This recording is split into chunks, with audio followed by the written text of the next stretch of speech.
It's Paul van der Werf. Thank you so much for the great response that I got on my last piece, The Truth About Plastic Bags. I've been getting a lot of calls lately about things like my iPod and my cell phone, and people saying, you know what, I hear out there that if I use my iPod or my cell phone that I'm going to be killing polar bears. Well, you know, I can say emphatically the answer to that question is no.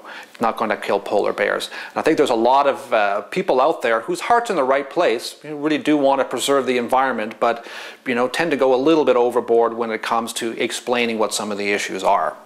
I think that, you know, it's very clear that we have many more of these sort of electrical items, you know, than we would have had 20 years ago. Now, 20 years ago, I probably would have had a phone about the size of a lunchbox that God only knows how much electricity it would have used.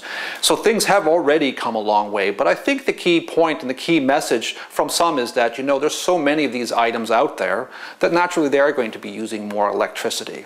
So what does that mean for you and I? Well, what that means for you and I is that, first of all, we just need to be aware that, you know, we have an iPod, and although it is rechargeable, which in itself is quite environmentally positive, as compared to what we used to use, which was the battery, you know, we still have to keep in mind that, you know, many of us have these types of items, and therefore we're going to be using a lot more electricity. So we need to be aware. The second thing that we need to think about is very much like you know, all the household appliances that we have that are now much more energy efficient than, you know, they were even a generation ago. There's lots of technologies on the horizon that are making these things a whole lot more energy efficient as well. So we need to go to our retailers and say, listen, you know, what's the impact of using this? You know, is this the most environmentally progressive item that you have? And really put some pressure on them. That's what we need to do. So we need to make ourselves aware. So, you know, this has been Paul van der Werf. Thank you very much for your time. And remember, you know, your iPod and your phone are not going to kill polar bears. Don't believe that hype, but just understand that you need to be aware